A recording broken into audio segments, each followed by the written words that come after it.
So I want to introduce our speaker here for our house. He has graciously accepted to come to our house and present over a lecture and do kirtan, and thank you Prabhu for coming. I just want to give a small introduction about him. He is Madana-gopāla, joined in ISKCON in 1991 in Nairobi, Kenya. He has served over the years as Education and Temple Management Director at ISKCON of New Jersey. He currently coordinates the New Jersey Project Advisory Committee, which is working towards building a large Vedic-style historic ISKCON temple, the first of its kind in the New York, New Jersey area. He is the graduate of GBC College of Leadership and currently serves as a North American co-director of ISKCON Communications. He lives in New Jersey with his wife Manasi Gangadi Vidasi and son Madhav. He also works as an IT manager at Global Hedge Fund and now serving as a Diksha Guru in ISKCON. Thank you, Prabhu, for coming. We are so happy to have you.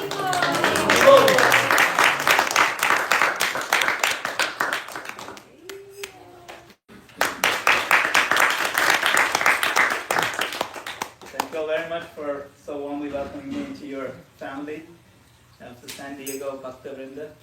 It's really nice to be here. It's my first time in this circle of devotees, but I hope that I can be of some service to share some things about the glories of the holy name today. So I think we'll dive right into it. How many devotees here are doing Japa every day? Japa? Okay. How many are not doing Japa every day? That's everyone else, right? That's the few. Okay. So from today, everyone should start doing Japa every day. Okay? Everybody's hand should be up tomorrow when we ask the same question. Okay. So, Japa is very easy to do, and this is something that, who tells us this is the most important kind of sacrifice? Japa. Krishna. Krishna, where? Bhagavad Gita, that's correct. So we'll do one verse from Bhagavad Gita where Krishna highlights Japa specifically. Not just Harinam, not just the name, but Japa specifically. So we'll do this, right? So repeat after me. Om Namo Bhagavate Vasudevaya. Om Namo Bhagavate Vasudevaya. Om Namo Bhagavate Vasudevaya. Om Namo Bhagavate Vasudevaya. Om Namo Bhagavate Vasudevaya. Om Namo Bhagavate Vasudevaya. You can repeat after me. This is Bhagavad Gita, chapter 10, verse number 25. Maharshinam Bhruguraham. Maharshinam Bhriguraham. Giramasmyaikam aksharam. Giramasmyaikam aksharam. Yajnanam japayagyosmi. Yajnanam japayagyosmi. Stavaranam Himalaya. Stavaranam Himalaya. Translation purport by His Divine Grace, A.C. Bhaktivedanta Swami Srila Prabhupada. Srila Prabhupada ki Jai. Of the great sages, I am Bhrigu. Of vibrations, I am the transcendental Om. Of sacrifices, Yajna, I am the chanting of holy names, Japa. And of immovable things, I am the Himalayas. Just like Himalayas are the most immovable things, similarly, the greatest sacrifice. You know, there are different kind of yajnas you can do. Krishna says, I am that Japa. So when we do Japa, not only is Krishna in his holy name, which we already know, but even the act of Japa itself, Krishna says, I am that sacrifice. Double. Isn't it nice? So how can we not embrace Krishna every day by doing this double access of the Lord? The Prabhupada explains, of all sacrifices, the chanting of Hare Krishna, Hare Krishna, Krishna Krishna, Hare Hare, Hare Rama, Hare Rama, Rama Rama, Hare Hare, is the purest representation of Krishna. Purest. It is the simplest and the purest. Very nice. The question is not, does God exist? That's not the real question to ask. The question to ask is God available? Is God accessible? Because if he's not available or accessible, he might as well not exist. His existence is not the issue. Accessibility is the issue. And Krishna has made it amply clear in so many verses that by chanting my name, I am immediately available because I am the name. How many energies or potencies has Krishna invested in his names? You know, how many? How many of his how many energies? He has so many potencies and powers, right? How many of his potencies has he put in his holy name? Nam Nam Akari Bahuda Nija Nija Sarva Shakti. Sarva Shakti means what? All Shaktis. Sarva. All, every single one of Krishna's Shaktis is his holy name. Nam Nam Akari Bahuda Nija Sarva Shakti. That means there is no Shakti of Krishna that is not there in his name. Understand? Not that out of 6, only 3 or 4 are there. No, all of them. Every single one. His beauty, his name, his form, his quality, his passion, his sweetness, his humor, everything is in his holy name. That's important. So accessibility of Krishna, you see, God is so lenient. He's so lenient and he makes himself so amply available through his holy name. All they have to do is chant Hare Krishna, Krishna Krishna, Hare Hare Rama, Hare Rama, Rama Hare. We have access to Krishna. But Chaitanya Mahaprabhu said, Nama Makari Bahuda Nija Sarva Shakti Tattva Pita Niyamita Madana-gopāla. That means there's no hard and fast rules. Etadrishi, right? Bhagavan Mamapi. Then what was the last line? Durdaivam. Durdaivam idrisham iha jani na anuraga. Durdaivam means look at my gross misfortune, my tragic bad luck. Durdaivam. What is Chaitanya Mahaprabhu saying, crying about? What is my bad luck? Na anuraga. Even though you have all the powers in the holy name, and there are no hard and fast rules, still I have no anuraga. I have no affection. I have no love. I have no attraction. I have no attraction. See? So, this is Chaitanya Mahaprabhu, who is Krishna himself. So he's crying about our plight. So we have to not just know theoretically, but we have to really connect and develop the anuraga that he's crying for. Okay? So that's what we're going to aim to do. When we chant Japa, we want to do with anuraga, with some affection. Okay? So the holy name of Krishna is available in 2 ways. Sankirtan. Srila Prabhupada started this entire global movement simply by going to a public place, Tompkins Square Park in New York, and simply singing Hare Krishna. Gradually, one by one, the souls came and became his followers, attracted by this magical sound. And now we have this enormous movement all over the world. And then Srila Prabhupada also taught us how to do japa. So anybody not have beads? If you don't have beads, get them. I think we can get them from our temple here in San Diego. So these are the Tulsi beads. These are made of Tulsi wood, the 108 beads. You can see this picture. Srila Prabhupada is doing japa. He's showing us how to do it. But he says a very interesting thing. He says 90% of our spiritual progress depends upon this one instruction of daily chanting our japa while trying to avoid offenses. How many offenses are there? 10. 10 offenses, right? So we try to avoid offenses and you do daily japa. So every day we should do japa. If you've never done daily japa before, start today. It doesn't cost anything. You don't even need beads. If you have beads, it's nice, but if you don't have, you can just do japa on your fingers. It doesn't matter. Main thing is chanting Hare Krishna with a lot of love. Okay?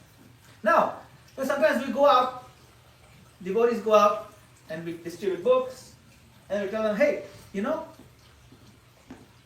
tell them that we chant Hare Krishna. They ask you, what do you do as your process? And we tell them, we chant this Hare Krishna. We do the japa every day.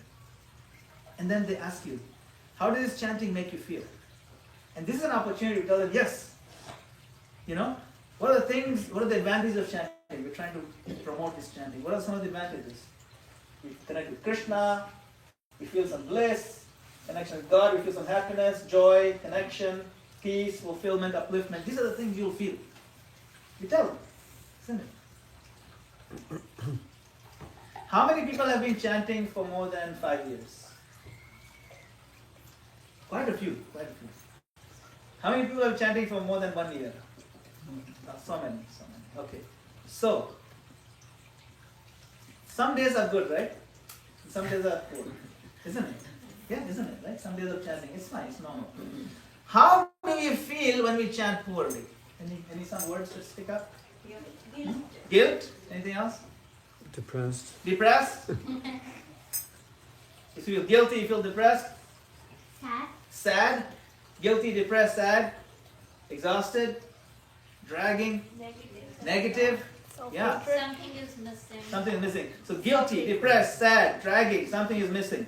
Now you go on the street and ask you, hey, how do you feel when you chant Hare Krishna? Oh, you should chant. You feel guilty, sad, depressed, negative, you should chant like me. It's not good advertising when we say this thing, right? You feel defeated, non-spiritual, guilty, exhausted, depressed. They're some of the same things, right? Distracted. So if we're going to advertise our product, we better be enjoying it, right? People will see on your face. I was trying to sell this product, but he's not particularly excited about it. So the process of chanting is very simple. Chanting is very simple. But Krishna says something about it that's very important. He says, Ye yatha mam prapadyante tam sathaiva bhajamiham. To the degree someone surrenders unto me. To the degree you approach him, to that degree I reciprocate. So Krishna is his holy name.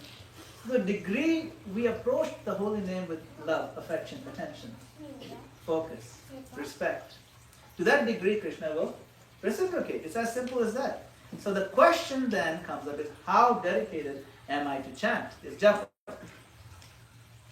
So we know about these 10 offenses. We say Namacharya. Who is the Namacharya? Namacharya Shila? Haridas Thakur.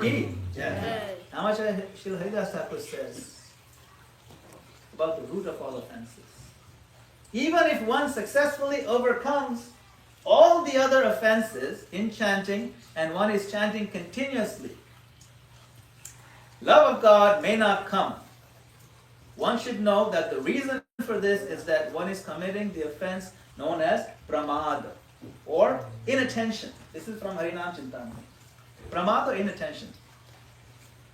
It is difficult to avoid all 10 offenses, even to keep track of all 10 offenses, but easier to focus on the root of all offenses, which is what? Inattention. Okay? So then the question is, how do I give full attention?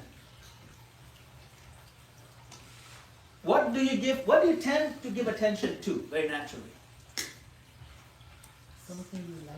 Yes, exactly. What will happen soon? Exactly, something you love. We give attention to something you love, something you like. But what if we don't have love for Krishna? How many people feel they don't have love of Krishna? They don't have it, 100%. Like I don't have 100% love for Krishna. Who feels that I don't have 100% love for Krishna? Only a few. So everybody else is 100%. Good. But for those of us who raise their hand, this is for good. We can do things that show that we are genuinely interested in developing this love. We genuinely what? Interested. We have to prove to Krishna that we are interested. That's all.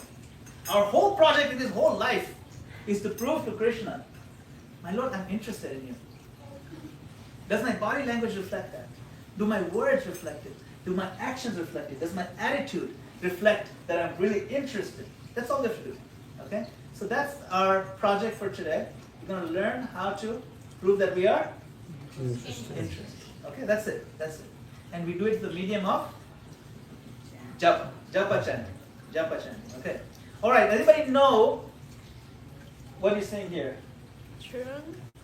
Yeah, this is a temple. In which area? Which part of India? Tamil Nadu. South India, right? South India, and this is Sri Lankan temple. It's a complex, right? You see these big towers? And then there's like walls So, like if you see this big tower, you think that's the temple, right? But that's not the temple. You go inside, there's no deity or anything. It's massive. What is that tower? What's it called? Gopuram. Gopuram. Gopuram, Rajagopuram. Gopuram means actually gate. Then you walk through one gate and then you're like, oh my god, there's another one. There's a wall, there's another wall concentric, and then there's a third one, like one after another. And the actual temple, the little one in the middle, that's the actual temple. Yeah, the golden domed one. Why am I showing you this? This is an analogy of how to perform japa properly. Okay? So we have this thing called the 4 gates to successful japa. Alright? So we're going to pay attention now, what are these 4 gates and how we can improve our japa practice. For those of you who have never done japa before, this is a great opportunity to take notes. And those of you who are doing japa, it's a great opportunity to also take notes. Because you can relate to stuff. So gate number 1, external fundamentals. Fundamentals. Has anybody here heard Srila Prabhupada's japa tape? The recording? Hare Krishna, Hare Krishna, Krishna Krishna, Hare Hare, Hare Rama, Hare Rama. You heard it? Now in the japa tape, he pauses his japa to give a very important message. Do you know what he said? Sit properly. Sit properly. Hare Krishna, Hare. Sit properly. You heard that? Oh, yeah. Sit properly. Twice. Why would he interrupt his own japa? It's an important thing to do japa, but he interrupts it. That means it's an important message. People are not sitting properly. You're sitting like this, with one leg this way. No, you sit up straight. Sit properly. What are we trying to prove to Krishna? That we are interested. A body language tells a lot about how interested somebody is. Isn't it? When someone comes to visit you, and you put aside what you're doing, and they want to open their heart to you, they say, you know how much the neighbor is bothering them, and you okay, fine, sit down, you stop, and then you put your sleeves up, you get body square, and you're listening, you put everything else aside, you sit properly, you lean in a little bit. It shows you're interested in helping them or hearing them.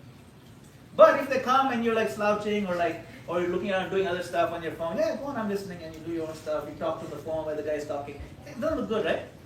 Your body language, you say one thing, but your body is saying something else. So your posture affects your mood. Therefore, sit properly. Sit up straight. This is the first thing. Second, wake up early. The early hours of the morning are very conducive to chanting deeply because there's nobody else awake, and it's very nice. The atmosphere is very peaceful, and you can really focus, okay? But you have to sleep early to do that. If you didn't sleep early, then what happens? You just groggy and then it's very hard to concentrate. If you get enough rest, your body's focused, a really magical time. So do that, because we're proving to Krishna that we are interested. We do this. Okay? Then, pronunciation. Hare Krishna, Krishna Krishna, Hare Hare, Hare Rama, Rama Rama, Hare Hare. When you develop bad habits to try to do really fast chanting or just slurring, you can hear all kinds of weird stuff coming out instead of Hare Krishna. Isn't it? Here, kitty, kitty, kitty, kitty, kitty. Here, kitty, kitty. It's like trying to call a cat or something. No, it's Hare Krishna. Hey mama, mama, mama, hey, hey. No, Hare Rama, Hare Rama. Pronounce clearly. Pronunciation is very important. Okay. Then the environment that you chant in. Environment means the sacred space. If you're going to do say you're studying for an exam, right? Studying for an exam, there's no rule that says you can't study in the middle of a rock concert. You can study anywhere you want. But you're better off studying in a library or a quiet room or something like that, isn't it? So, similarly, there's no hard and fast rule that you have to chant in a sacred, clean place. But you're better off. It improves the chances. So, sacred space means like a temple room like this, or even just some corner of your house that's clean and quiet. Doesn't matter. Maybe a picture of Krishna there, or a poster with a Hare Krishna mantra on it. Doesn't matter what, but some space that's nice. Okay? So these are the externals. So what can we do? Sit properly. We're going to rise early. We're going to pronounce clearly. And we're going to find a sacred space. Right now, this space itself is very sacred because all of us are focused on how to improve our spiritual life. This space has become automatically sacred. So we're going to do a lab exercise now. We're actually going to chant one mantra together, but with all these things. So sit up straight, everybody, please. Sit up straight. Yeah, no slouch. Don't lean on anything. Don't lean. Sit up straight without leaning on something. Okay? It doesn't matter. You sit on a chair, sit on the floor. Doesn't matter. But sit up straight. Keep your spine straight like this, but not too stiff that you're like all tired. Relaxed, but somewhat not too relaxed. Okay? Focus. Pronounce very clearly. We're going to say mantra all together. Okay? Hare Krishna, Krishna Krishna, Hare Hare, Hare Rama, Rama, Hare Hare. Now stop. Imagine you did all your rounds like this. Wouldn't you feel way better? You can chant the same speed that you normally do, the faster speed, no problem. But do it with this. And guess what? You're not going to save more time by slouching. You're going to spend the same amount of time. So might as well do it properly. You'll actually feel energized by doing this. You won't feel exhausted. So when you chant properly with sitting up straight, the mantra energizes you. And your posture is a kind of yoga also. You see? So that the energy flows up and down the spine and you feel like, this is awesome. I can't believe I wasn't doing this all this time. Clarity of chanting, hearing clearly. Okay? So we're going to go over the gates again. The first gate. This is all the first gate, okay, externals. Sit properly, rise early, pronounce clearly, and environment. Gate number 2. It's a very difficult one. The mind. Very hard, isn't it? So, Krishna consciousness is a culture of absorption of mind. Krishna says, absorb your mind in me, isn't it? We also know that mind is the best friend and the worst enemy, right? Best friend and worst enemy. Who says this? Krishna says it. Mind can be worst enemy and best friend. He says it. We tend to focus on the worst enemy part a lot. We tend to forget that mind is also best friend. You keep whacking the mind, it's the worst enemy. No, you're my best friend too. I'm going to prove it to you that we can control the mind. You're going to prove it to yourself right now. It's possible. Okay? So we'll do a lab exercise now where you're going to sit up straight. You're going to close your eyes. We're going to do meditation, guided meditation. Very quick one. Okay? So everyone close your eyes and try to visualize what I'm saying. You're in your own home, in your kitchen, and you see the refrigerator. And you open the refrigerator door, and you see in there a carton of juice.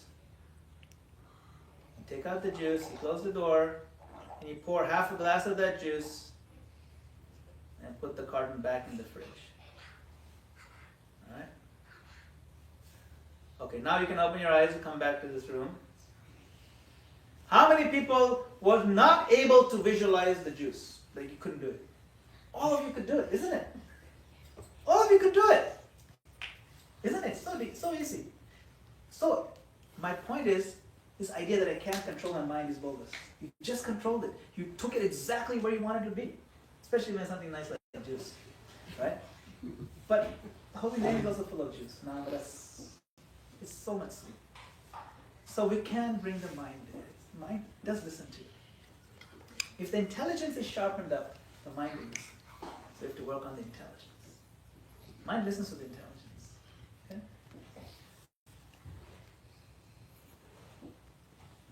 How do we align that intelligence? We reflect on the transcendental nature of the Holy Name. My dear mind, this is Krishna coming here. He's God, he can come in any form and he chooses to come in this way. So let's offer him the due respect. And then we turn to Krishna and we fully understand, intellectually at least. My dear Lord, this is for you. I'm doing this for your pleasure. I know you like it when we chant your name. Not for my bliss, which we get bliss incidentally. But my Lord, you are pleased. So if you recognize this is Krishna, and then we make it an offering to Krishna, my Lord, this is for your pleasure. Then what happens? The sense of reward is very deep. You feel a good sense that Krishna is present. Your mind is aligned. Okay? So now, the first gate was what? Fundamental externals, right? And what are those? What are the pieces of that? What are the components? Sit properly, properly, rise early, pronounce clearly, environment. environment, right? Environment, right? Very good. And now the second one is the mind and intelligence. Mind intellect is that it's the best friend. You can't control it, and you have to remind ourselves with intelligence that this is Krishna here, and then we use that intelligence to pray to the Lord. Okay. So now we have to first get the first gate, and then the second gate, align them together. So we're going to do all of it. We're going to sit properly again. Okay? Pronounce clearly. But now we recognize that we're praying to Krishna, or at least, my Lord, this is for you. You understand? And let the mind be absorbed in this idea that Krishna is personally present. Just a theoretical idea, but he's there. Okay? Speak one time. Hare Krishna, Krishna Krishna, Hare Hare, Hare Rama, Rama Rama, Hare Hare. How does that feel? That feels good, right? Right? Like really nice, isn't it? Remind ourselves, let's keep reminding ourselves, we're not going to save more time by doing poor japa. The amount of time you're going to invest is the same. But you get so much more out of it by doing it properly. And we're just trying to prove one thing. We're trying to prove to Krishna we are interested. That's it. If we can prove to Krishna that we're interested in him, Krishna will do everything else. He will take care of everything else, but he's not convinced we're interested by looking at our behavior. Okay? First gate, external fundamentals. Second gate, the mind. The third gate is an interesting one. It's the gate of the heart space, the feelings, the emotions. That also we have to offer to Krishna. Japa with feeling. Say it with feeling, right? Now this can be a little bit hard, isn't it? Like, how can I just bring about the feeling? It's not like we're acting. Okay, I can show anger on a stage, I can show, affection on stage, but now am I really feeling it? Chaitanya Mahaprabhu always started with great feeling, always tears. He wanted us to do it that way. Feeling is very important. Bhakti Siddhanta Saraswati Thakur says, the name is heart deep, not lip deep. Just because it's on the lips doesn't mean that's the name. Only if the heart is engaged, meaning the feelings are engaged, does it really count. Wow. Bhakti Vinod Thakur also says, Namakhar bahir hoy, nama nahi hoy. Nama akshar. Akshar means the letters. Bahir hoy is the external. Nama nahi hoy. It is not the name. So he has a very high standard of what it means to be the name. Vrindavan Das Thakur. Who knows what book Vrindavan Das Thakur wrote? Very famous book, big one. Chaitanya? Correct. That's right. It's the first biography. Chaitanya Mahaprabhu. Vrindavan Das Thakur, he wrote this. Bhakti means crying while remembering Krishna's name. He's defining bhakti like this. How does he define it? Means what? Crying while remembering Krishna's name. Just think about it. If we actually realize how much mercy Krishna has given us in His holy name by being available in His holy name, we wouldn't stop crying. But we don't really, it doesn't hit us. That's okay. It'll hit us eventually. But we can pray that it hits us. We can pray for that. We can pray for that feeling. Krishna himself says in Adi Purana, very famous, he says, I am purchased by one who sings my name and cries before me, not by anyone else. We want to purchase Krishna. We want Krishna to be ours. You won't purchase something that you're not interested in. So to prove that we are interested, that's correct. Right. Adi Purana, he says, I am purchased by one who sings my name and cries. The crying name, yes. Little kid wants something, the little kid. They cry sometimes, I want it. I want it. And then we grow up and we stop crying. That's good. Don't cry for those things. But we should learn to cry for the right things. The soul is actually crying. We're slowly dying inside because of separation from Krishna. At least we can cry that we're feeling separation. We can cry that we're not feeling anything. That's also a feeling. Love of God is very rare. It's very difficult to get love. It's like, but it's deep in our heart. It's our birthright. It's who we actually are. We're made of love of God, but it's so covered by layers and layers of selfishness. We have to remove one by one. Okay? So love is there, but it's very hard to reach. So this gate 3, right? Heartfelt japa feeling. These are stepping stones. Okay, say we are here, right? We're standing here. And we want to reach that last rock. We can't jump. We cannot jump all the way to the last rock. We don't have that much strength. That last rock is love of God. So, what we can do though is we can access love through these intermediate rocks here. So there are other love adjacent feelings that are more accessible to us. Love may not be accessible immediately, but love adjacent feelings are available to us. What are these love adjacent feelings that we can immediately access? One example is gratitude. If we can infuse our consciousness with a sense of gratitude, a sense of thanks. Thank you, my Lord, you've given me such great opportunities. We'll start feeling a little bit of that love trickle. That's how it starts. You know, we watch movies and there's a fall in love head over heels within one moment. It doesn't happen with love of God like that, typically.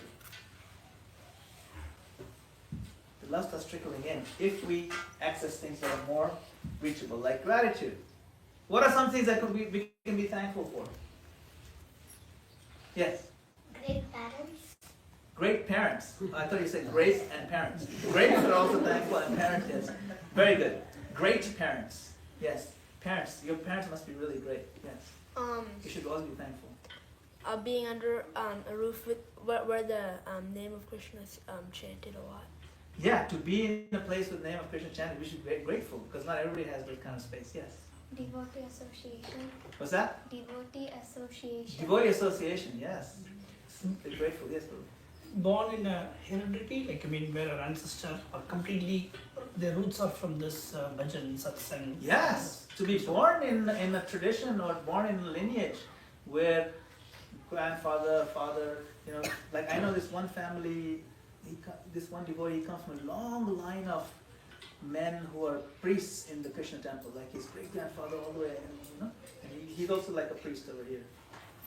Like I come from a long line of men who had children, for example, but we can be thankful for so many. Yes, lineage. Thankful for devotee association. But if we can really, really thank Krishna for giving us this, it melts the heart, doesn't it? Yes, we can cry for gratitude. Yes. Senses, I will thank. Yeah, we have senses, like we have all our senses intact. Not everybody has them. You should be fortunate if you can hear. Not everybody can hear, and so on. There's so many things to be grateful for. Just be grateful that you woke up this morning. There's some people who are not going to wake up. It's unfortunate. So imagine you wake up in the morning, oh, thank you Krishna, I woke up this morning. Can you imagine how nice that is? It sounds a little bit weird, but you can imagine how positive that can make you. See, gratitude is a very powerful emotion. You should be grateful every day, not just in November or Thanksgiving. Every day. Another feeling is appreciation. Similar to gratitude, but not exactly. Like we can appreciate how great Krishna is. Krishna, you're artistic. Like, I was really appreciating today when, by the way, my flight just landed this afternoon. Okay? I just came from the East Coast. I woke up at 4 in the morning, so it's a little exhausting. I just landed this afternoon, but as I was landing in San Diego, it was like so beautiful. just you can see the mountains and then you're coming down the clouds, and I realized Krishna is such an artist. You can appreciate the artistry of the Lord. And then as you come closer and closer, you can see everything gets more refined. And you realize that people in those houses and the people have very sophisticated lives. And inside each human being is such sophisticated mechanisms, like our bodies, how they work, the bones and the muscles and the cells. You look at the cells. A cell is like a city in its sophistication. And we have trillions of them in our body. You can imagine, you can appreciate the genius of Krishna, the artistry of Krishna.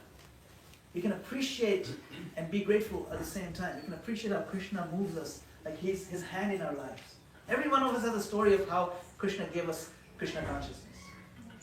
And some of them are really, these are all far out stories. Krishna directing our wanderings. We can appreciate that and be grateful. So now you bring that appreciation and gratitude in your japa session, while sitting up properly and pronouncing clearly and recognizing Krishna is personally there. How much more rich is going to be your japa? Isn't it? Then there's another powerful emotion that may be a little counterintuitive, but it's very powerful. It's called remorse. You know what remorse means? You know what remorse means? Sadness? Yeah, but sad about what?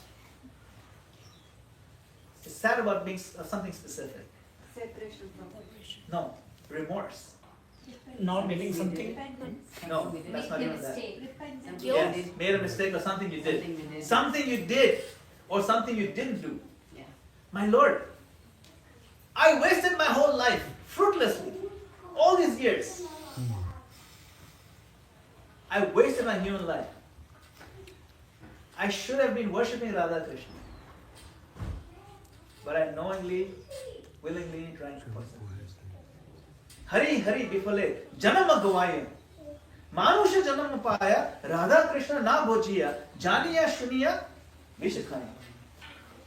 I didn't worship Radha Krishna. Knowingly, willingly. So this is a bhajan by our acharyas. They're expressing what? Remorse. It's very powerful when you sing these bhajans and cry, Lord, I wasted. Yesterday I didn't chant your name properly. We can cry for that. All these years I didn't chant your name properly. We can cry for that.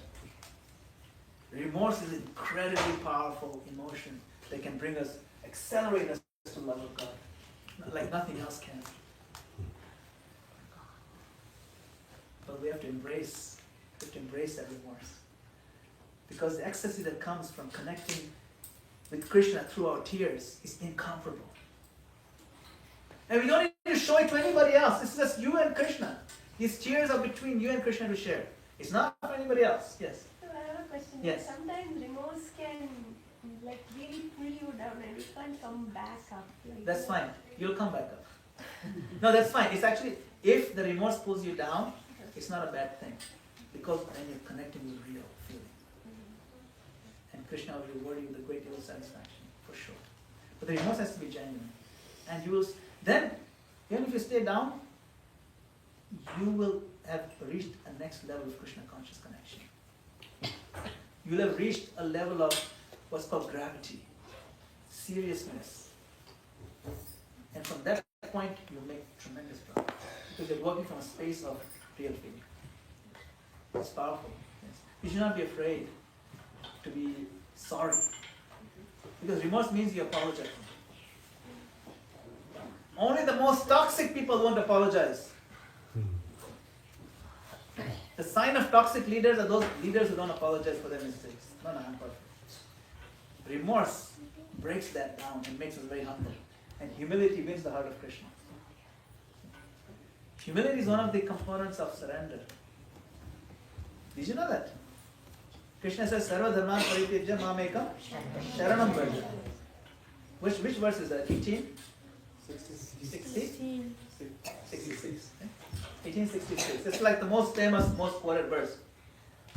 Sharanam means what? Sharanagati. Sharanagati means what? Surrender. And surrender has how many components? 6. Anybody know them? Yeah? Dainya, Atma Nivedana, like that. There's a list of them. Dainya is the first one. Dainya means humility. Genuine humility will come from recognizing our mistakes. And you may feel down, like you're saying you feel down, right? But after a while you feel good because you recognize your mistakes, you acknowledge, you own them. When you own your mistakes, you don't make them again. That's why remorse is very good, but it has to be done in a healthy way. How to do it? Acharya has written many bhajans that express this. You can just go in that same spirit. Read the bhajans and sing those bhajans to the Lord. And get into the spirit, my Lord, I also wasted my life. That's all. We don't need to worry too much. So now, exercise, okay? All three gates, we're going to line them. Gate number 1, sit properly, chant clearly, hear clearly. Okay?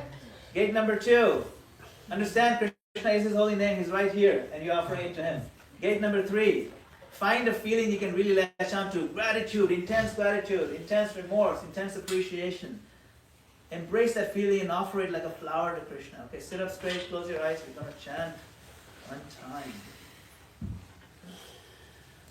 Hare Krishna, Krishna Krishna, Hare Hare, Hare Rama, Rama, Hare Hare. 2 more times. Hare Krishna, Krishna Krishna, Hare Hare, Hare Rama, Rama, Hare Hare. Hare Krishna, Krishna Krishna, Hare Hare, Hare Rama, Rama, Hare Hare. Take a moment to appreciate the feeling.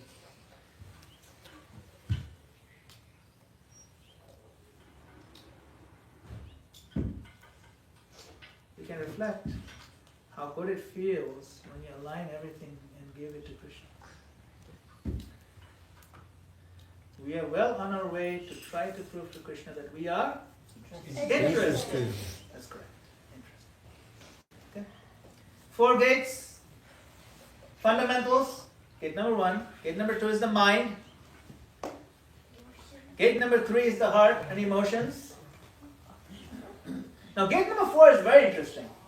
See how these gates, they have these door handles? The 4th gate, the handle is on the other side.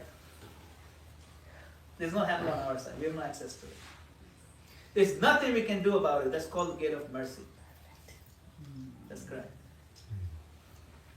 Krishna only can open that gate. When we come to that door and knock, only Krishna, if He decides to open it, then only will we have access to Krishna. And He's supremely independent. He may choose not to. And that's fine. Chaitanya Mahaprabhu says, right? Whether you choose to appear before me or go away from me or embrace me with your rough embrace, I don't care. I'm going to keep coming to you. I'm going to keep running and chanting because you are my Lord. That gate is in His hands. Mercy. What makes us eligible to knock on that door?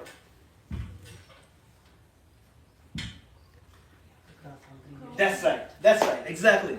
You can't reach that gate unless you've gone through all these others. You see, when you beg the Lord for mercy, the Lord will say, what have you given me? And then you say, my Lord, I've given you everything I have. Therefore give me mercy. We can't even knock on the door if you're still outside the Gopuram. How can you go in the inside temple gate when you're still outside? So basically at this point we're telling Krishna, my Lord, I've given you everything I have. What more can I give you? Please now you give me your mercy. And then we cry at that gate. And Lord, please open the door. I'm here. It's raining outside. It's so cold. And this life is so miserable. And it's not miserable because stuff that happens to me. It's miserable because I'm not connected with you. Because when a devotee is connected with Krishna, no matter what stuff happens to him or her, it doesn't matter. The devotee is happy. That's why we're miserable, actually. So we can cry at that 4th gate. But we can only cry and knock on that gate if we reach that gate. We can only be eligible to reach that gate if we've given Him everything we have. Okay, so we'll chant mantra 2 more times, but this time we can envision ourselves at that last gate, begging for His mercy. Okay? 2 mantras, okay? Hare Krishna, Krishna Krishna, Hare Hare, Hare Rama, Rama, Hare Hare, Hare Krishna, Krishna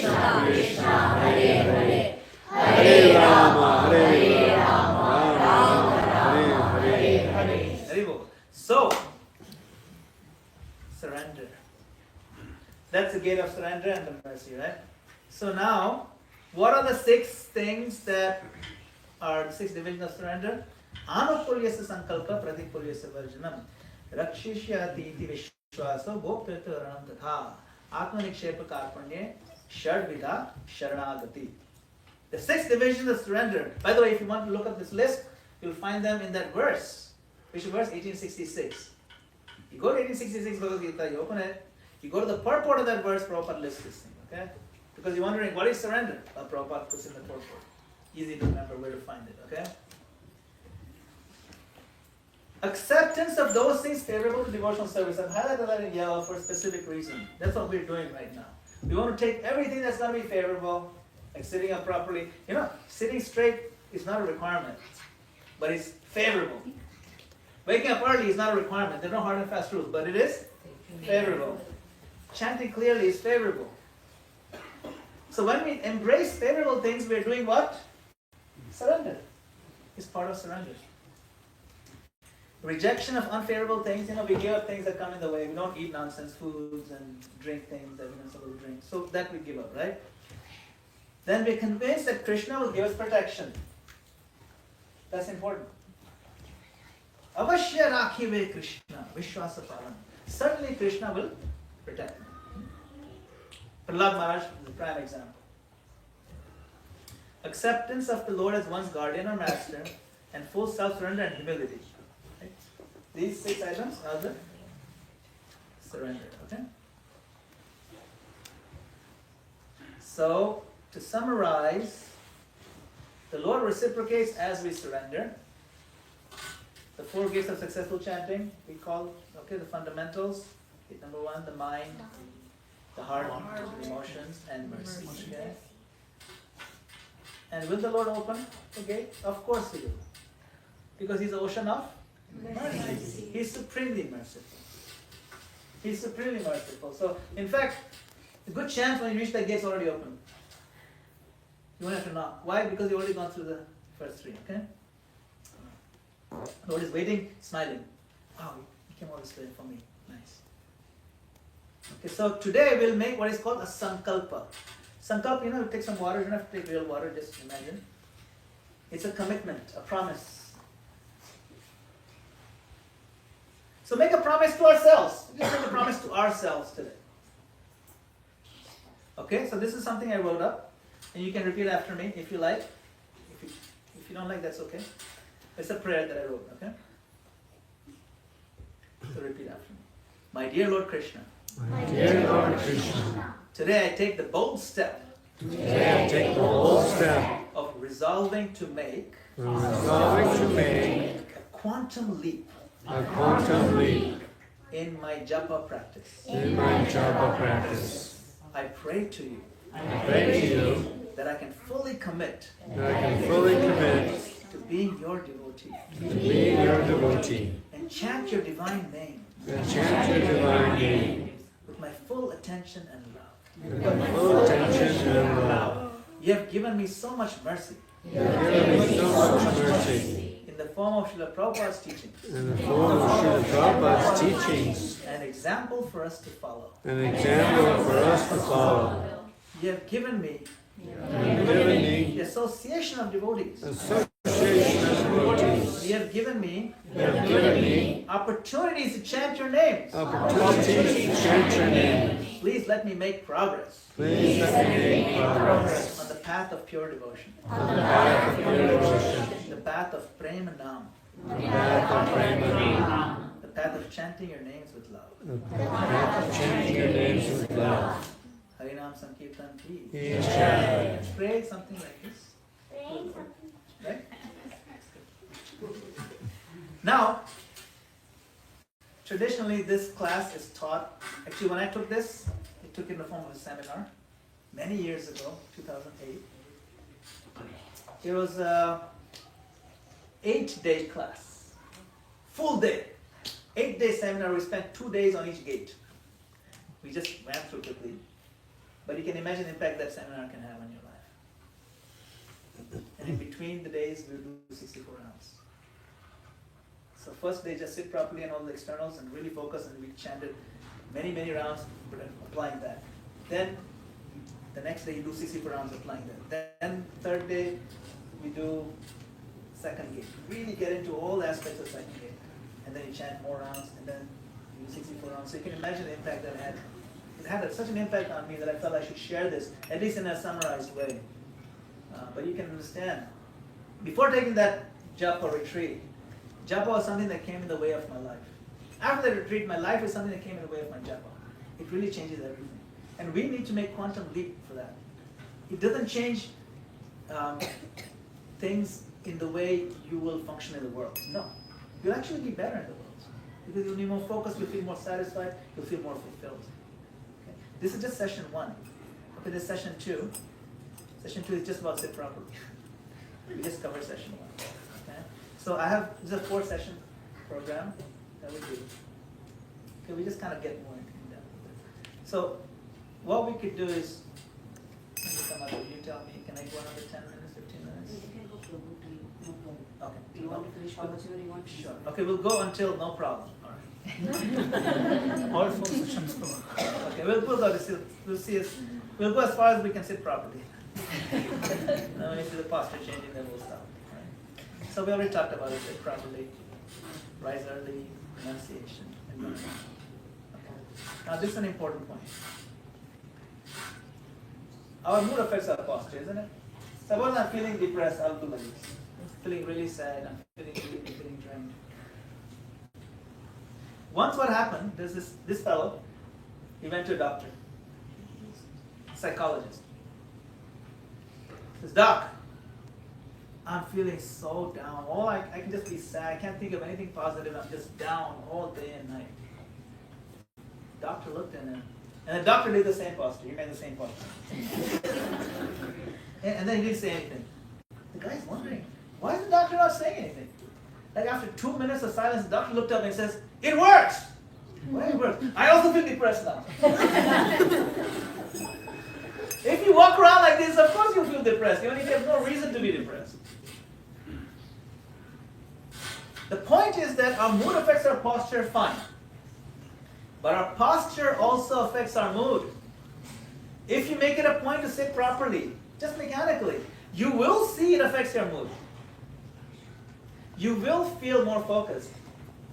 That's why teachers tell the students sit properly when they're in class. It does affect you. Look at how Prabhupada sits. And Prabhupada, he's not 16 years old. Okay? He's in his 70s. But he always sat up straight. He's chanting Japa. His spine is straight like this. We don't need to pretend like we're 95 years old. Right? And I've seen 95-year-old devotees sit up straight like this.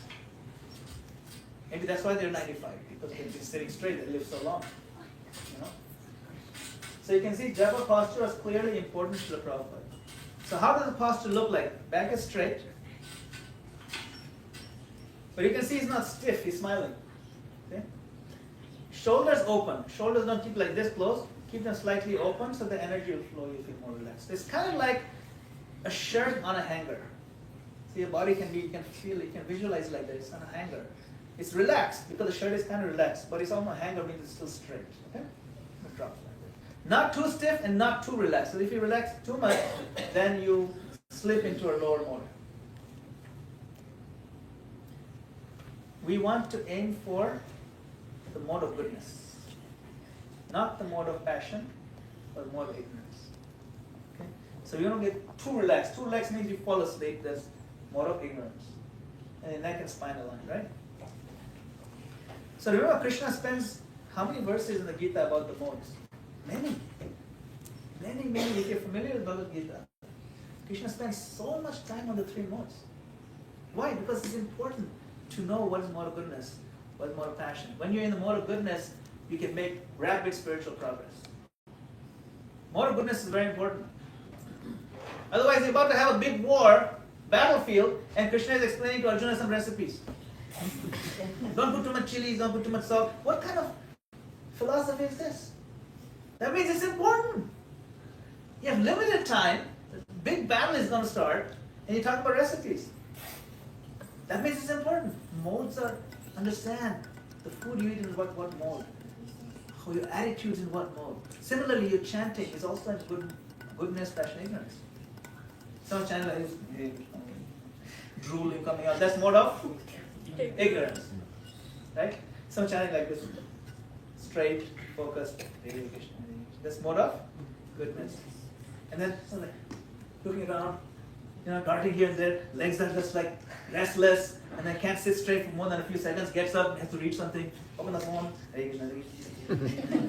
like all kinds. It's mode of Passion. Ignorance is sleepy.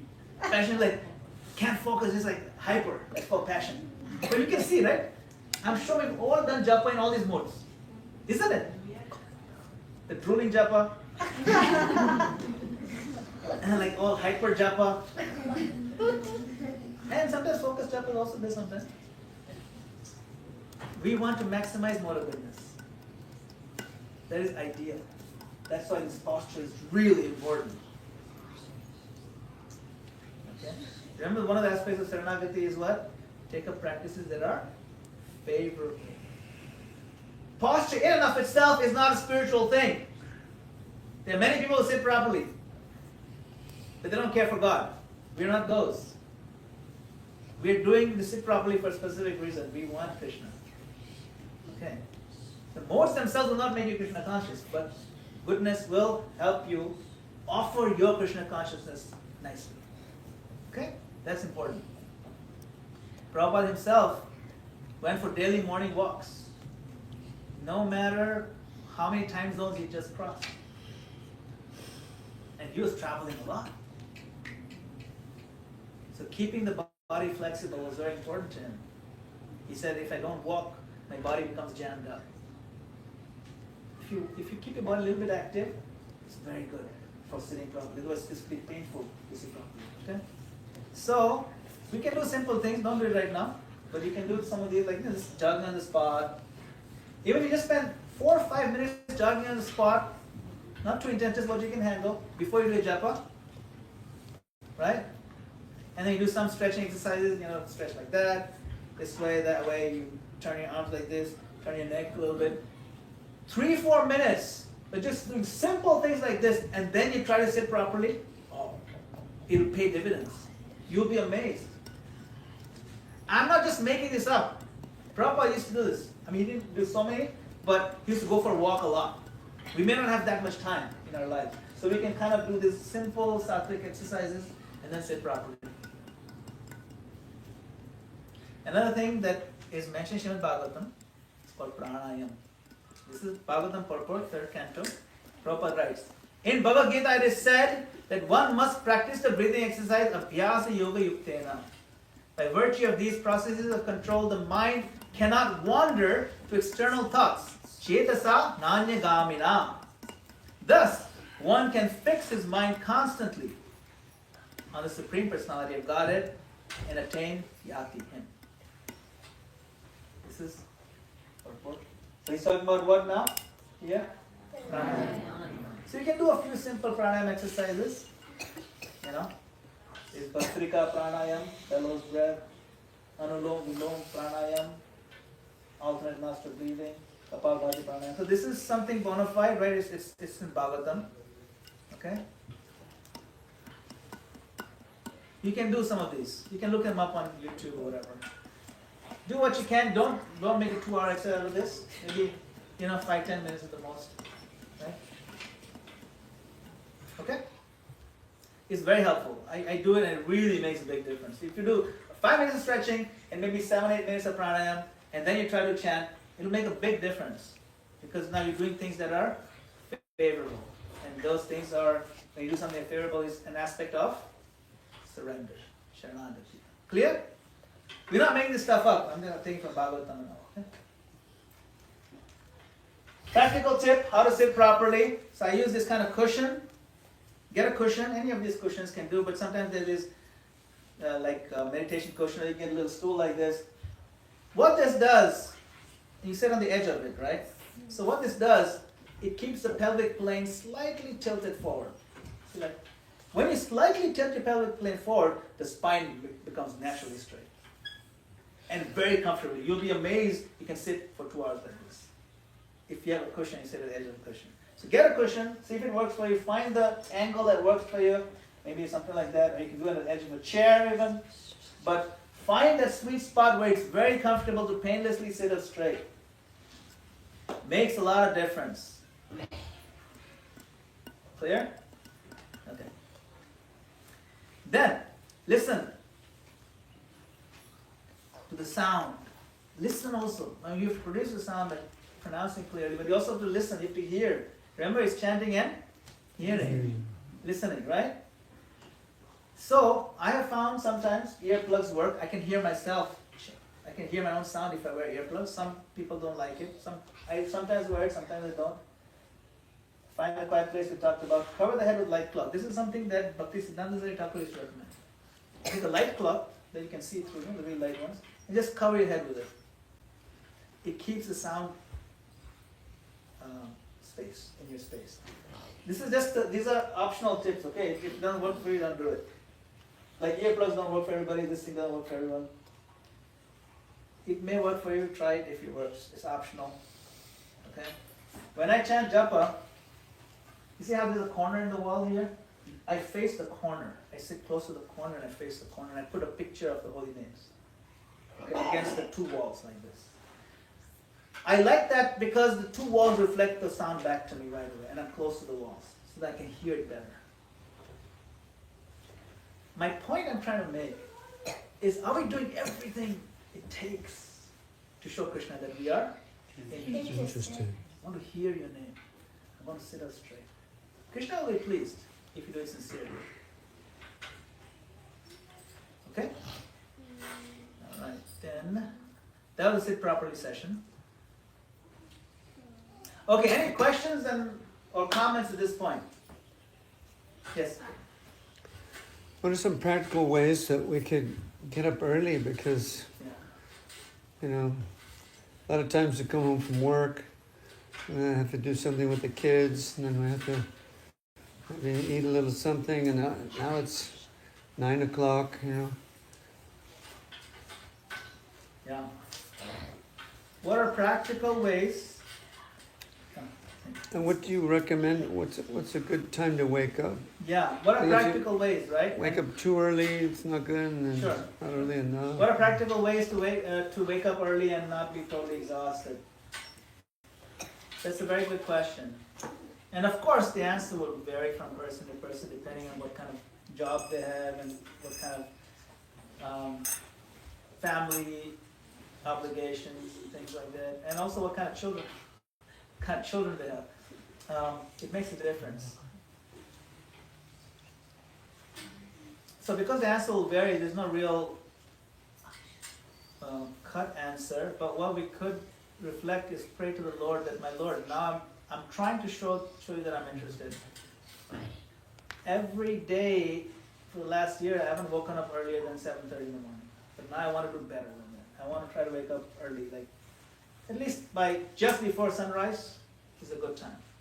Depending on what that time may vary from, but maybe like 5 o'clock is actually good, not so bad. Ideally 4, because then you can take a shower and everything and you'll be there for Mangalarti, but that might be too much for most people. 4 might be too much for most people. So if you can do 5 and get ready quickly and be in your Japa stance by 5:15 or something like that, that's not bad. Then you can do a few hours, depending on how you're scheduling, how you commute and all that. So, it's a good question, but it would vary. Also, another thing that makes a difference, quality of sleep makes a difference. Because, we may feel that I need this many hours, but if we can find ways to improve the quality of the depth of sleep, that makes a difference too. I have found the pranayama practice improves quality of sleep because now your oxygen flow is better. And when your oxygen flow is better during your sleep, then every hour of sleep gives you more bang for the buck in terms of healing. So you feel more energized. Another thing that makes you sleep better is cultivating more of goodness at every aspect of our life. Because the quality, we lose sleep usually over mental things. And we stress about things because we are not going about thinking through things in a mode of goodness kind of way. And we work through primarily passion and ignorance when we're grappling with things mentally. But if you approach it with a sense of detachment, more of goodness, my Lord, this is yours to deal with. It's not mine. Ultimately, everything is yours. What can I do? Use your intelligence the best you can. That's why philosophical depth helps a lot. You should not be lazy in studying Krishna conscious philosophy every day. And that'll make you think things more sattvically, more goodness. And that'll give you depth of sleep. Better sleep means you can wake up with more energy, and so on and so forth. Another tip, the hours of sleep you get before midnight are the most healing. So the more hours you can get before midnight, the more energy you get in the morning. That's a general rule of thumb. So if you want to wake up at 4 in the morning, try to get at least 3 hours before midnight, which means 9 o'clock. It's really hard to sleep at night. But if we can aim for it and try it, I know devotees would really do it. I know there's one devotee who has 2 young boys and everything. He sleeps by 8:30, no matter what. And the boys are knocked out too. They have to be. And it's very strict. So you can depending on how strict you can become in your household and so on, you can do it. And this devotee I've seen when he gives classes is so deep. When he goes, he has a job also, and he works as a director in a hospital and things like that. So he's not a doctor, he just works as a manager. He works very hard. He chants his 16 rounds. He's a very senior devotee. And he's raised 2 boys, they're grown up now. But every day, like after 8:30, I can't give him a phone call because he's knocked out. Somehow he managed to do it. I was very inspired. I can't do it because my schedule, I commute, I go to New York City to work. Then I come home by 7:30, I have to eat some dinner and all that, and then I take some phone calls and we deal with ISKCON stuff. But typically I try to sleep by 9:30 myself. So do what you can. Maximize your hours before midnight. Try to be more sattvic in your outlook. Try to be more sattvic in your diet. Okay.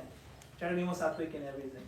More you have more goodness, the more you'll be able to wake up in the morning. These are some tips I can offer. Yes, go ahead. Yes, I have a pretty good question. The 3 modes you explained, right? The first one is ignorance, goodness, ignorance, and third one is passion. The third one, the way you explained, is more of restless attitude. Like maybe keep on constantly chasing this thing across.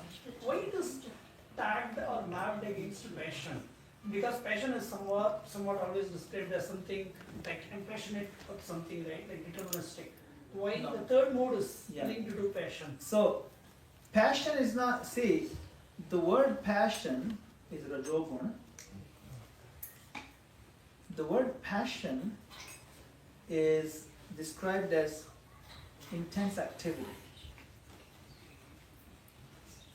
And that intensity is where it's superfluous. Superfluous meaning it's unnecessary to be that active. That's why we call it hyperactive. It's not necessary to be shaking your leg. You see, it's not necessary why they're chanting Japa, right? Yeah. So that's the mode of passion means too active, not just active. Now, the problem with the word passion is because it has a positive connotation too in normal usage. Yes. We are not using in that connotation. The context is different. Mode of passion is necessarily bad because there's no English word that translates from Rajogun, that's why we use the mode of passion. But English translation fails us sometimes because we think the passion means this passion. He has a passion for life, he has a passion for his career, he has a passion for studying. No, that's not mode of passion. That just means he's determined. That's different. That's a positive thing. Does this mean sort of obsessively chasing after something? The Yeah. mode of passion? Yeah, it also depends on when you say obsessive. Because if you are doing something single-pointedly, I just want this and nothing else, that be seen as obsessive. But that's something glorious. If it's a spiritual Exactly. Yeah, go. goal, then it's Yeah. Vyavasayatmika buddhi ekeha purunandana bahu shaka hirantasya buddhayo vyavasayinam.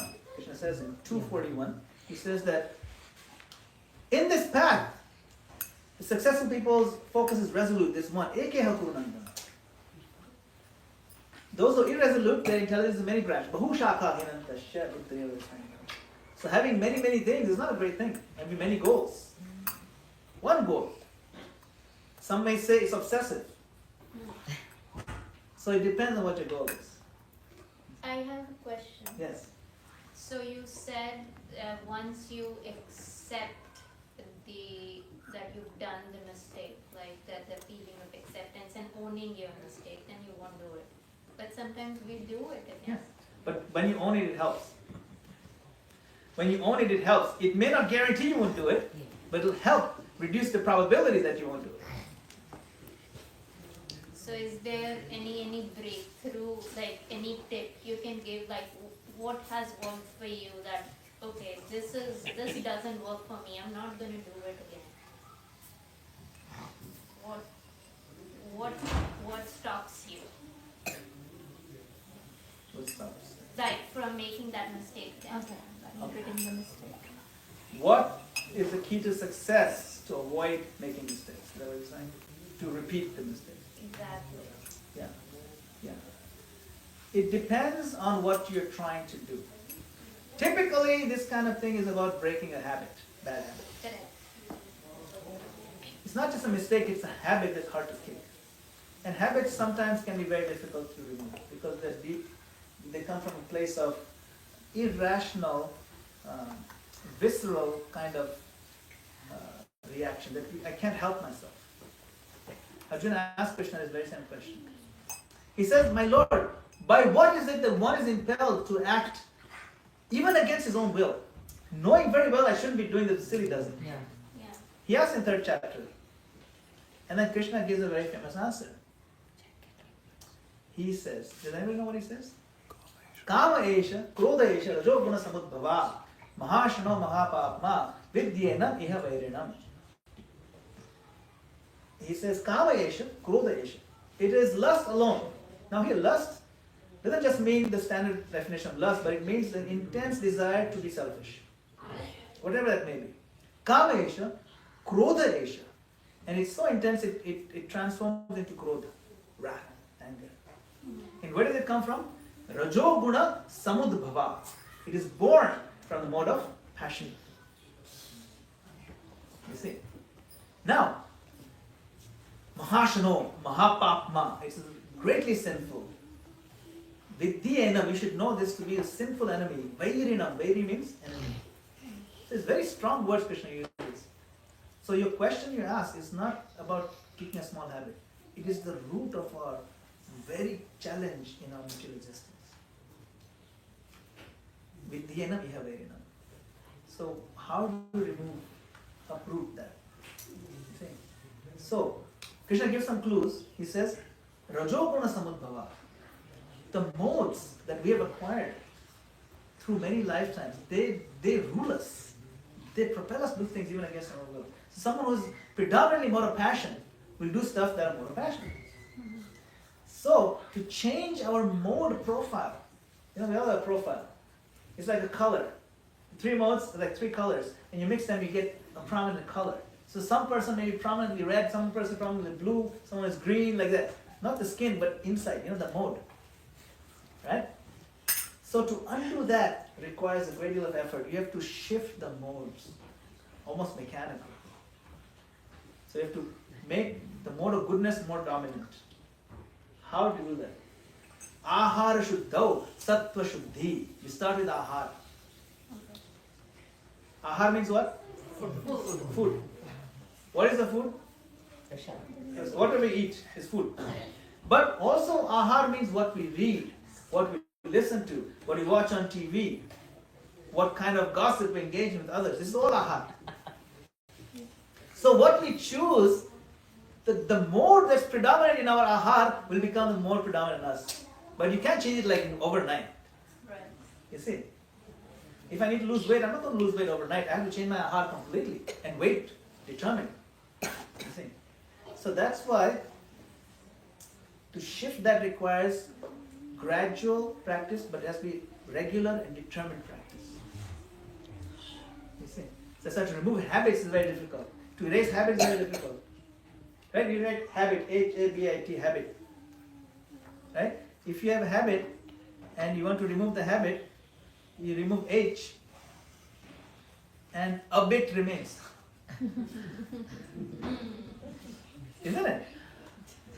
And then you remove the A, then what? Bit remains. And you remove the B, it still remains. The habits are hard to erase, if you understand. So, but Krishna doesn't say, oh yeah, it's very easy. You can do it. No. Arjuna says, Chanchalahi mana Krishna pramati bhavati lam tasyaham nigraham ne vayureva suduskaram. It's difficult, more difficult than controlling the wind. Krishna doesn't say, no, it's very easy. He doesn't say that. Krishna says, you're right. It is asamshaya mahabaho. Oh, great armed Arjuna, certainly it's very difficult. But it is possible with two things. Anybody know what two things he gave? Abhyas and? Detachment. Yes. Abhyas and what's the other one? Detachment. Which is Vairagya. Abhyasa and Vairagya. Abhyas means practice and Vairagya means detachment. So we practice and we gradually become detached. So we need to do a whole program of undoing these bad habits, but you can't attack them directly. It starts with our heart. I'll end with this one analogy. This is a traditional Native American analogy. In our hearts, there are two wolves fighting for dominance. There's a good wolf and the bad wolf. You've heard this? Yes, this is nice. You've heard this? You know this? Yes. There are two wolves that are fighting for dominance. Good one, bad one. Every now and then they fight. Not every day, all the time. But every now and then they fight. And one of them wins. The bad one wins, or the good one wins. What determines which wolf is going to win? Yeah, but what makes it strong? What you feed. Not what you feed. Which one you feed? Which one you feed? The one you feed will win. Because it's starving the other fellow. Now, how it works is that in the heart, there's only one feeding bowl. One dog bowl, there's the dog bowl. And if you put food that the good one will eat, the bad one will not touch it.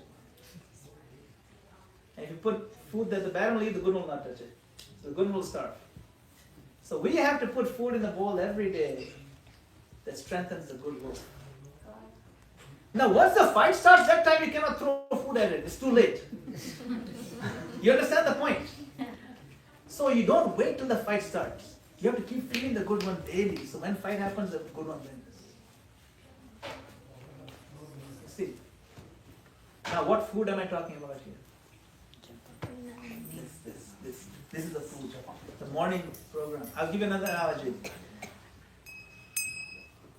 How many people work in an office? I also work in an office.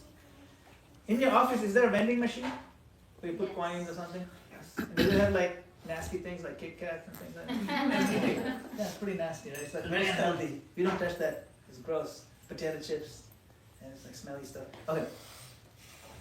But suppose you ate breakfast, nice breakfast, 6:30, 7 in the morning before you went to office. Then, 10 o'clock comes, you look at the vending machine, you don't feel like eating anything from there, right? Because you had a good breakfast. But suppose you skip breakfast that day. All of a sudden the Kit Kat looks pretty nice at 10:30. It's something you never touch. So our soul is Anandamaya Bhyasa. Our soul is always looking for joy, for bliss, for Anand. That's just like the body is looking for breakfast in the morning.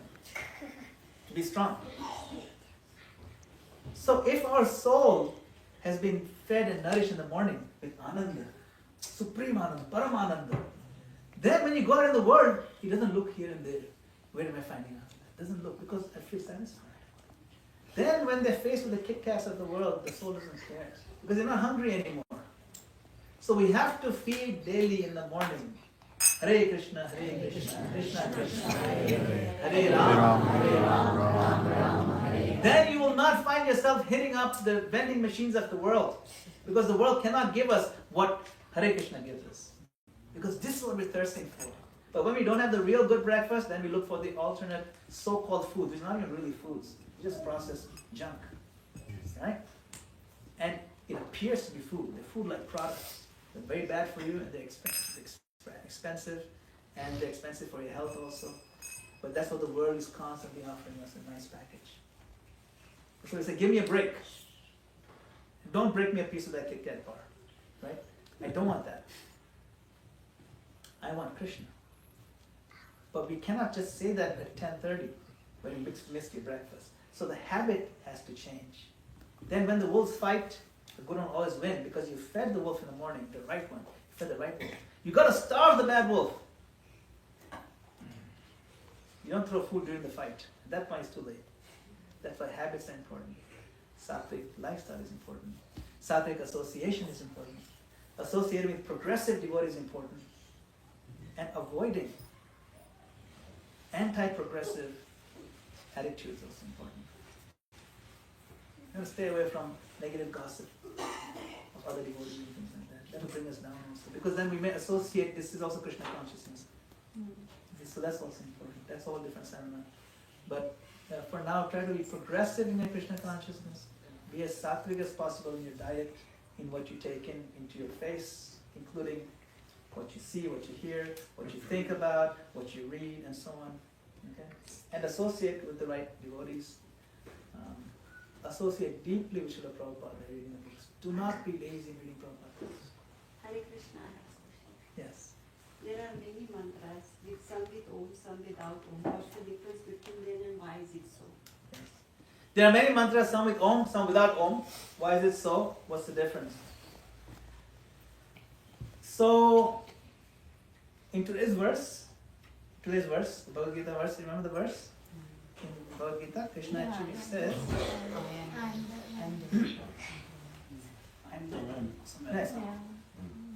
Viramasmyekam aksharam. That is what? The syllable Om. Right? He says that. So the Om syllable is actually Krishna himself. Om means Krishna. Yeah, we are not talking like, he's saying in Elephantala I am Raval, in Bluetooth I am this. Yes. We are specifically talking about the energies of the mantras. So there are some mantras which has Om, some are not. Yes. Why is it so? What's the difference? And why it has been originated that way? What's Yes. the depth of it? Sure. There's a lot of technicality around that one. Om is a seed letter also. Are you familiar with the seed letter concept? So seed letter opens up certain energies. Exactly. Now, the Hare Krishna, we call it Mahamantra. In the technical definition of mantra, it is not a mantra. You see, mantras have different definitions. In one definition of mantra, Hare Krishna Mahamantra is not a mantra. Certain mantras are meant to be recited in secret and they're given secretly to Guru, to disciples, right? Hare Krishna is not one of them. Yeah, there are some Mahamantras and some, Yes. there are only the countings are there. Those are called Mahamantras, other are called mantras. So we are talking specific about this. Yes, so this Om, yeah. So, say for example, there's Gayatri mantras that are given by the Guru. Yes, and 24, and how many times you say, oh, that becomes more and more Sure. and more. Yeah, exactly. That's what So, we are. yeah. So the point is that that's this whole very deep discussion it's a very technical discussion, not so pertinent to this particular context. However, one thing is for sure is that the Hare Krishna Mahamantra is categorically different. It doesn't have Om in it, but because it has Krishna, and Om is Krishna's representation, all the potencies of Om are built into the Hare Krishna Mahamantra. Yeah, let us say this is a name, it's a Nama Mantra. Yes, Hare Krishna is yes. a Nama Mantra. That's right. Okay, fine, it has this different potential, it has its own energy. I'm not talking about that particular one. I'm talking about when today's topic is mantra. We started it from the mantra. Even though we picked up the verse, what Krishna is saying in this chapter, the verse. But today's topic is mantra. So we want to go into the depth, as you said, we have to sit and talk it in person. Yeah. So I think, that way. So according to Chaitanya Mahaprabhu, the main mantra for this age of Kali is Hare Krishna Mahamantra. Yeah, and it is originated, first it was given to Narada from the Supreme Source. Right? Yeah, this I'll tell you one secret about this mantra. Yeah, sources are there of the mantra. This mantra is an eternal mantra. Hare Krishna mantra was never a time it didn't exist. This mantra, it comes from spiritual world. Golokera Premadhana Harinama Sankirtan. It is the wealth of Goloka. Yeah. Yes? Yeah. So therefore, this Mahamantra is actually greater than all the Omkar mantras also. It is. Because, and I'll tell you why. Yeah, Mahamantras are, okay. Yeah, No, not Mahamantra. This mantra particularly. No other mantra is greater than Hare Krishna Mahamantra. And I'll tell you why. There are 4 or 5 mantras. Yeah, no, I'm saying they may be called, Yeah. but there's a reason why Hare Krishna Mahamantra for age of Kali Yeah. is the only one that has the I'll tell you, there's an Upanishad called Kali Santaran Upanishad. Upanishad written just for Kali Yuga. Yeah. And that is why this mantra is found. The whole mantra is given, and he said, Iti Shorash Namnam Kali Kalmashanashanam. These 16 names, if you uttered in this particular sequence, reverses all the bad effects of Kali Yuga. So if you are in Kali Yuga, this is really the only mantra that's worth having. Other mantras may be good for other yugas, fine. But for Kali Yuga, in the Kali Santaran Upanishad, this is the prescribed mantra. Now, even if you forget about Kali Yuga, Hare means what? Yes, what is it? Who is being addressed when you say Hare? That's correct. That's right. It's a person. Radha is the energy. She's a person. Now, do you know what mantra Radharani chants in Goloka? This mantra has 16 names also. I'll tell you. Listen carefully. Radharani chants this mantra. Hare Krishna, Krishna Krishna, Hare Hare, Hare Rama, Rama Rama. Yes. Even Radharani chants this mantra. Now, why was she calling herself? Yes. Because Krishna wants her to. No. It's a good one though. It's a good one. That's correct. Actually, it's somewhat correct. Because Krishna loves her the most. No, because I'll give you the inside reason. When you call out to Hara, you say Hare. Like if you want to call out to Sita, you say Site. You want to call out to Radha, you say Radhe. Right? You want to call out to Hara, Hara is the name of Radharani. You say Hare, it means come. Radhe. Right? When you want to call to Hari, you say Hare. Yeah? You understand? That's the sweetness magic of Sanskrit. Is when you want to call out Hara, you say Hare. If you want to call Hari, you say Hare. Hare Murare. So when Radharani says Hare, she's calling Hari. Now you know. You see. Why do you have 108 beads? The 108 gopis. The beads represent the circle of Rasa dance. So you approach the beads with that respect that you're approaching Rasa dance. And then you accept them and then you chant that each bead is a primary gopi, the dancing circle. So this process is very intimate. The mantra is so intimate, Radharani chants it. It is so powerful, Chaitanya Mahaprabhu chants it and he floods the world with it. It is so powerful, it changes hippies to happies. It's so powerful, it makes all of us here sit here listening to this one guy from East Coast just going on and on. Why? Because the mantra is of magic. You see? That's all. Yes. And I have one question, Prabhu.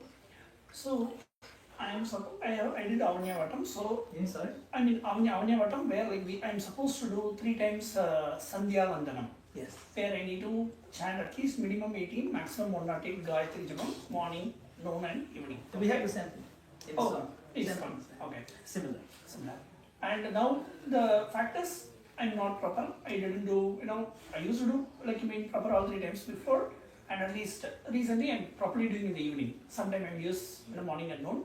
And my understanding is that if I'm not doing all 3 times, whatever things I do, maybe puja, offering, or whatever I do, like that will not reach the Supreme Personality of Godhead. That's the reason even on a special occasion like any other puja, like Diwali, any additional puja I'm doing at home, at least on the day, really make sure I do Sandhya Vandanam on that day. Otherwise everything go for waste. That's what my understanding is. Now this is the context. Now my question is it like if I want to chant Hare Rama, Hare Krishna, like sometimes I feel like first I didn't do even Sandhya Vandanam 3 times today. That's a very basic, like a food. And then now, what to prioritize, kind of confusion. So how do you correlate these, Gayatri Japam, which is kind of a minimum thing I'm expected to do, compared to Hare Krishna Japam every day? I'm trying to do both, but it's always easy to say I'll do everything and do nothing. So in our Krishna conscious tradition, we also have Gayatri Mantra. And that is given at the Brahminical initiation. It is a Brahmin thread. Yes. Because initiation in the year, we are given 7 Gayatris, 7 different ones. Those are secret mantras.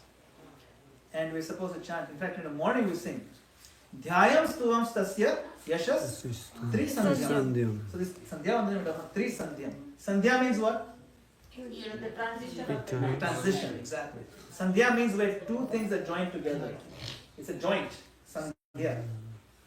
Right? Sandhi, we say in Sanskrit. Sandhi is the two things connection basically. So when day connects to night, this is this time Sandhya. When night connects to day, it's the morning Sandhya. And then when the morning connects to afternoon, that's the noon Sandhya. So you get three Sandhya. So now we pray to the spiritual master in the morning.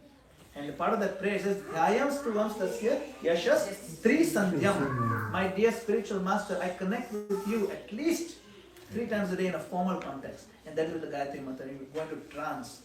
And we are reaffirming our formal commitment to spiritual life by doing Sandhya Vandana. Because that's important. Why Sandhya? Because then it gives a good pace that not too long time goes by without you connecting with God. That's it. Okay, that's the whole point of Sandhya Vandana. Okay. Now, it is so important to maintain Sandhya Vandanam because it's a formal commitment. And if we keep breaking the Sandhya Vandanam, then it's like other things become fruitless. Why? Because your main thing is your formal commitment. You see, it's like marriage. Marriage is formal commitment. You see, so you have to stay committed to marriage. Similarly, Sandhya Vandanam is a formal commitment to God. So you perform your duties. And it's given that, okay, if the other things, offerings you do, if you've taken the formal commitment, first do that. The other things are like less important, or they won't have fruit. So that's important. However, the Hare Krishna Mahamantra is categorically different from all this. It is so much higher than all this, including Gayatri, including Sandhya Vandanam, everything. Why? Because it connects directly with God. And Krishna Mahaprabhu himself comes and says, Namna Makari Bahuda Nija Sarva Saktish Tatra Pita Niyamata Smarane Nakala, which means there are no hard and fast rules. You don't even have to brush your teeth or take a shower, you can chant Hare Krishna. Of course, you should brush your teeth, take a shower in general, but I'm just saying, like there's no, you can chant anywhere, you don't need to take initiation, you don't need to be born in such a family, nothing. You can just chant, you can be somewhere in the ditch. Even if someone is just drunk and he just chants, he'll get benefits. Someone is drunk and falls in the ditch and someone tells him, this happened once. There was a man who was a devotee for many years. And then somehow, for whatever reason, he left the devotional practice. And he took to bad habits. But he maintained his Tulsimala, he kept it on. And he grew a beard and everything like that. He became drunkard, became like, the drunken bums who was homeless and all that. Every time he put some money, he would just buy some drugs and things like that. And one time, he was fallen in a ditch and he was very sick and he was drunk and he was about to die. And once the cop saw him. The cop knew this guy. The cop doesn't know much about devotee, but he knows a little bit. He said, oh, he saw this, chant Hare Krishna, you fool, you're going to die. The cop himself is not a devotee, but he knows these people are supposed to chant. And he felt bad for this fellow. Chant Hare Krishna, you fool, you're going to die. He slapped him. The guy chanted and he died. So you can imagine. Now, that person, you think, obviously he'll be something good in his next life. So, see, all the chanting he did before, it comes back. Even in the most fallen condition, that chanting he did in the last moment was powerful. It's effective. He doesn't have to take initiation, doesn't have to do Sandhya Vandana, nothing. It is very powerful. Same thing with the story of Ajamil. Ajamil's story, He had done so many bountiful things. But he chanted Narayana. So, the power of the name is way higher than all these other mantras like Gayatri. You cannot even compare. It's an offense to compare them. It's one of the 10 offenses, by the way. To put Mahamantra in the same category as these other mantras is offense. All these things help us connect with the mantra, Mahamantra. Thank you. So no need to feel guilty that I No. don't do Sandhya Vandanam, I'm doing that. If you don't chant Hare Krishna, you should feel guilty. You should feel guilty of the other ones also. Little less guilt, not so much. Thank you so much. And then, Yes, ask me a question back there. So, first of all, thanks for coming here. It was excellent class. So I have a question. I've been thinking about this for some time. So the Shastra says that Krishna is absolute, and so is his name is absolute. And we also hear Ajamala story, where unwillingly he chants and then he gets a blessing.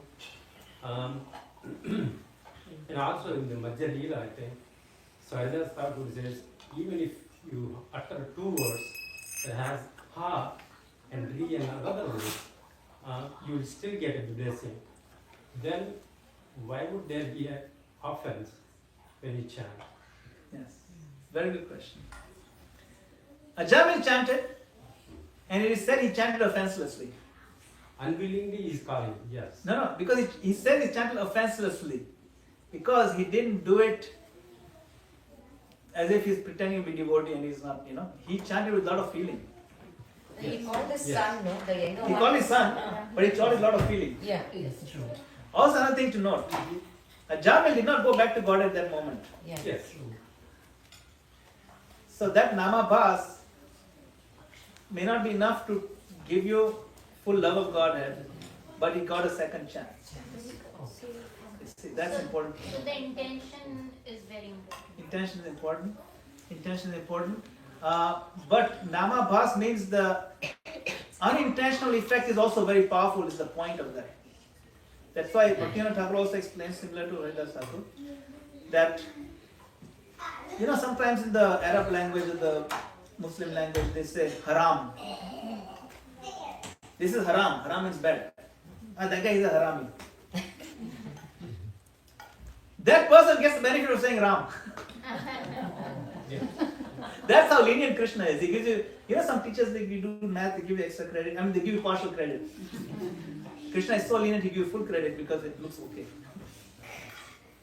So he's very lenient. So you say, don't go around saying haram, just say Ram is better. But that's how kind he is. But the point to take from there, the kindness to be taken is to deepen your appreciation. Imagine how much more powerful it will be if I did it with love. Think about that.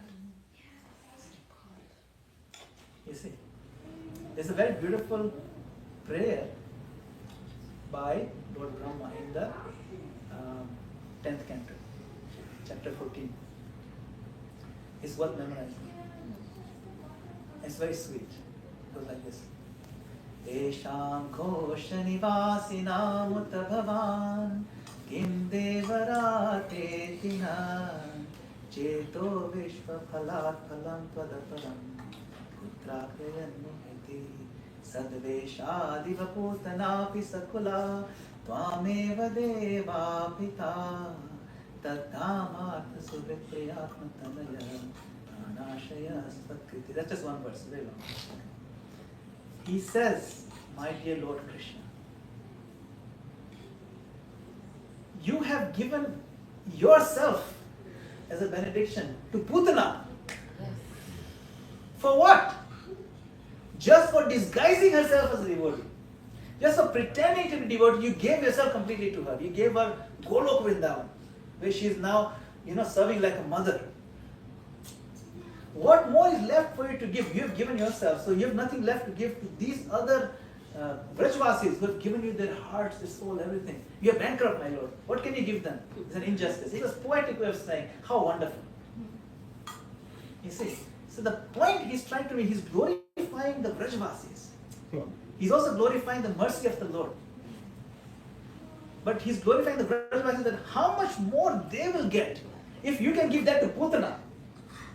Similarly, when we talk about this lenient effect of Namabhas, when you say haram, you give them the benefit of chanting Krishna's name. How much more do you give to these young girls here who are trying to chant and sit properly? I mean, really, they're trying to chant and sit properly. I mean, how much more they will get than the other guy saying harami? Much more. So similarly, how much more is Vrajvasis are going to get if you can give that to Putana? Just for pretending. Sadveshadiva Putana is just for your dress Sadvesh. And not just Putana. Putana and brothers and everybody. Family discount. Bakasur and everybody. He got it because Putana is related to. You see. So, the glories of Krishna's kindness are unlimited. You see. And these kind of things that tell us that Namabhas gives you so much, then what is the point of doing high quality japa? That's not the point of this analogy. The point is, imagine how much more you get when you do high quality japa. Imagine how much you'll be moved. Namabhas will give you liberation. But high quality japa will give you something much more. Prem, love of God, which is very, very difficult to get. The only purushartha worth fighting for, worth working for is prem. You know what are purusharthas? 4 purusharthas? Dharma, Artha, Kama, Moksha. These are 4 purusharthas. Out of these 4 purusharthas, which one? Dharma means religiosity, religious things, you do yagyas and things like that. Right? And when you do religiosity, then you get Artha. Artha means money. With money, what do? Kama, buy things that you enjoy. And then you get moksha. Moksha means relief. Liberation. Moksha comes from the kripa, not the part of these 3. Yeah. 3 are along with each other, but yes, but but all 4 are together. Why? And all 4 are rejected in Krishna consciousness. Did you know that? All 4. And there is a 5th one is there also. Yes, that's what I'm saying. Krishna consciousness 5th. Yeah, what is the 5th one? That's towards spiritual. No. Prem. One word. Prem. Now, why is prem different from these 4? Why is the thumb different from these? What is categorically different about this? Yes. Yes, Shiva. Because the 4 are all materialistic, and the 5th one is the only one that Very good. is. Yes. Because it's like pure devotion towards Krishna. That's very good. Yes, one is pure devotion. Yes. It's you could think of the rough 4 as any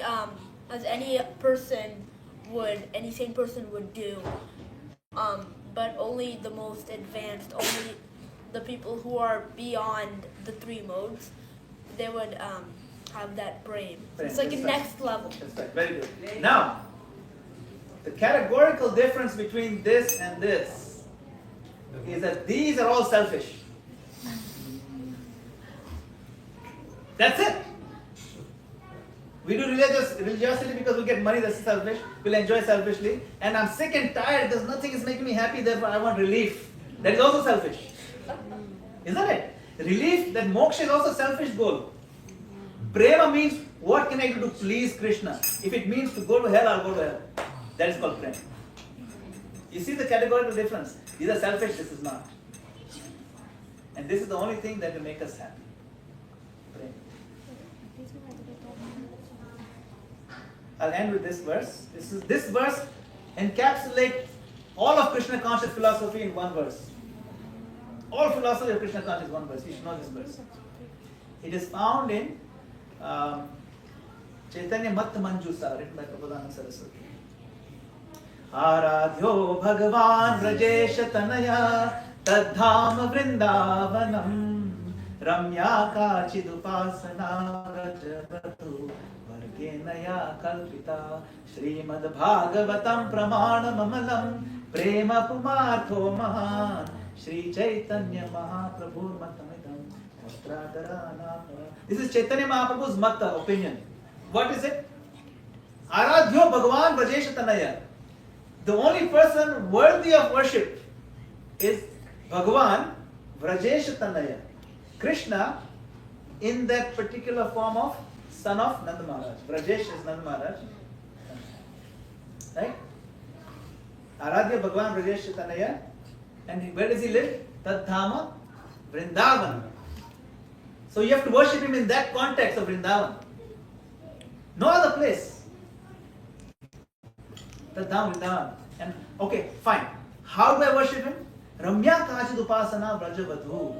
The highest, best way to worship Krishna is the way the gopis, Vrajavadhus, worship him. In the footsteps of the gopis. Okay, fine. But how do I understand the philosophy behind all this? It is Srimad Bhagavatam Pramana Mamadam. You want to understand the philosophy? You read Bhagavatam. It is a spotless one Purana. And okay, what is the highest goal? Prema Pumartho Mahan. Only Pumartha, Purushartha, not these 4. Prem. Shri Chaitanya Mahaprabhu Matamidam. Tatradarana. There is no other opinion beyond this. So if you know this, it's very important. So we know we're no longer going to be selfish, including moksha. We don't care for moksha anymore. Varam deva moksha, na moksha vadimva. We pray, isn't it? Namadharashtakam. I don't want moksha. You read it. So we don't care for moksha, isn't it? We don't care for that purushartha either. I mean, we know we don't care for it. Isn't it? You just care for. But may the Lord's vision of Madana-gopāla be in my heart. That is called praying. Very good. Hare Krishna. Srila Prabhupada ki jai. Thank you very much for inviting me. We will continue. I think it's going to be a sequel to this because there's a lot more to cover on this material. Okay? Hare Krishna. All right.